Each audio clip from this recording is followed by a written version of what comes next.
Our next speaker is Dr. Alex Otto. He's the Chief Geologist of DYL Limited.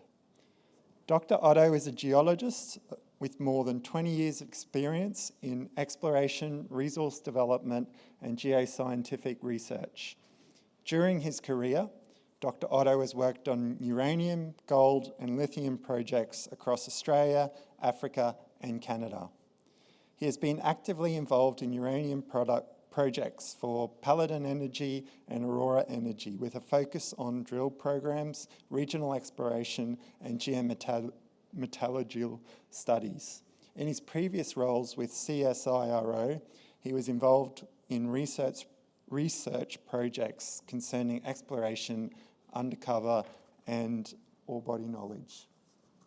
Thanks, Alex. Thank you very much.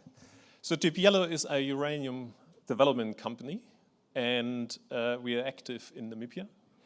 And when it comes to uranium companies, I'll need to give you a quick overview of where our product is being used, and that's the nuclear industry producing nuclear energy. And over the last year and years, it becomes apparent that nuclear is a clear winner in the race to decarbonize our societies. And on that backdrop, this rapid demand uplift from an expanding nuclear industry, which hasn't been seen since the oil shock days in the 1970s.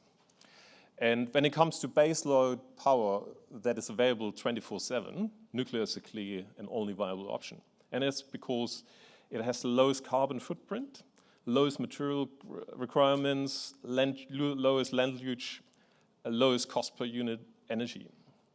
And another aspect of that that's been often being used as an argument against nuclear is the build time of nuclear power plants. But let's look at an example. And I put here the data for Germany. And you can look here, the blue line is the nuclear energy production over the decades, and the yellow one is combined wind and solar. And the two boxes represents two 15-year intervals.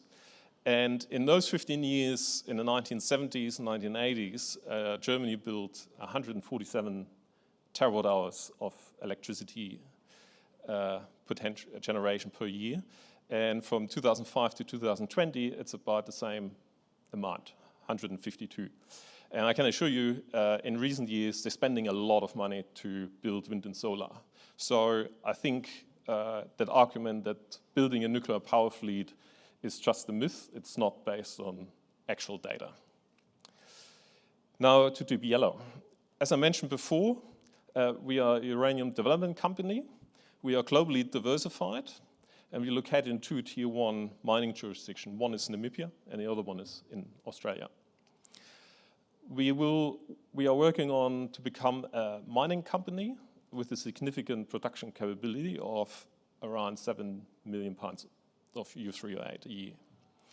We have a very highly experienced uranium team that spans all the way from experienced board or management to technical financing, metallurgy, and mining experience.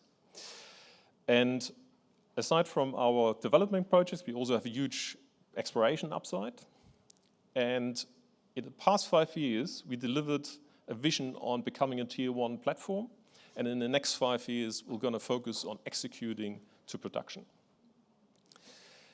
This is just a snapshot from the last financial year with some data around market cap and a good, healthy cash position we have to exercise our programs in the year ahead. And I would like to spend most of the time talking about the Tumas project. You can see here in this map, as I said, is situated in Tumas. It's our main project in Namibia, and we have a second project of Mulga Rock here in Western Australia that is at the phase of going into a renewed DFS. And with those two development projects, we also have two exploration projects in the Northern Territory, the Alligator River and also in Namibia, the Omahola project. Now more to the TUMAS project. And this is the landscape what it looks like. It is, for everyone in Australia who thinks we have a desert, that is actually a desert. There is very little vegetation.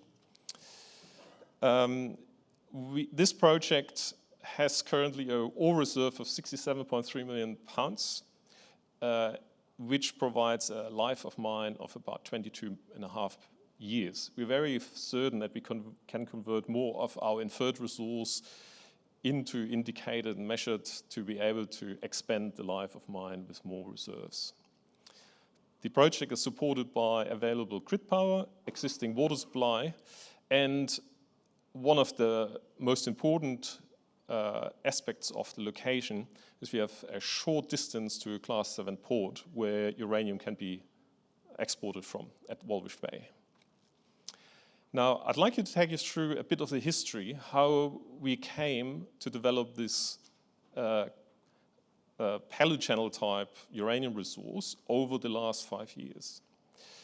Now, this is an air photo from the TUMAS projects, and in yellow you can see the outline of the resources, and there are in its entirety 4 areas, TUMAS 1 East, 1, 2, and 3.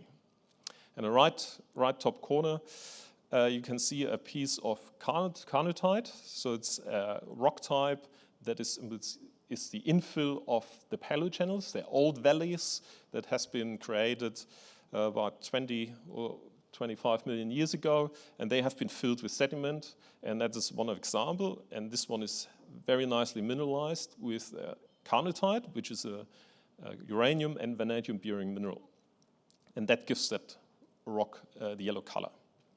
Now, before 2016, at 2016, John Borshoff took over management of DYL, and with it he started to form the team that is present now. And at the time, this was the drilling in this channel. And most of the drilling happened until then, in 2008 and 2009. It was resource drilling at TUMAS 1 and 2. And where you can see TUMAS 3, which is now the largest part of this resource, there are some regional drill lines. And they had some intersected uranium, but it was not followed up at the time. The focus shifted elsewhere. And it was then in 2017 and 18, we did more drilling, and you can see I get a feeling where we were mostly active, that the drill density increased dramatically at TUMAS 3. We added 31 million pounds, and it's already 3 times the amount that was before there. So within 2 years, we tripled the resource there. Also, you can see in TUMAS 1 East, we tested the upstream portion of the paleochannels, and this is starting to emerge. And in the following years, we knew we have a significant ore body, so we drilled more of the TUMAS 3 deposit, and that increased to almost 60 million pounds. TUMAS 1 East was added, and we reported 28.8 million pounds. And all of that cumulated to 140 million pounds of the TUMAS, of that portion what we can see here, up from 13.4 merely 5 years beforehand. And I think that big achievement was really due to our team's collective experience for when we worked at Langer Heinrich in the past years beforehand. Why is that? And we think we understand the system to the point that we really have an idea how these paleochannels work.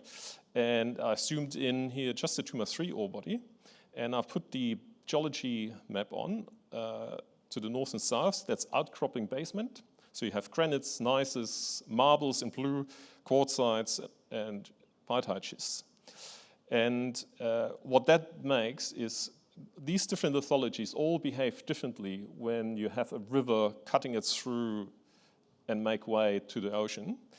Some rock units will stick high up, others will be eroded more easily, so you have a changing depth profile of this valley. And you can see that on this map. This is derived from airborne electromagnetic survey, and it shows you the depth to the basement. So the purple colors, they are outcropping, and as you come from blue to green and red and white, the channel is becoming deeper and deeper.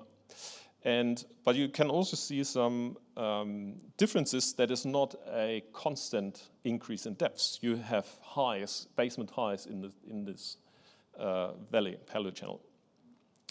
And we believe that that has significance. And the other aspects is the marble units can host, they're fairly porous, and they host waters that are quite a bit different to the groundwaters in the paleochannel.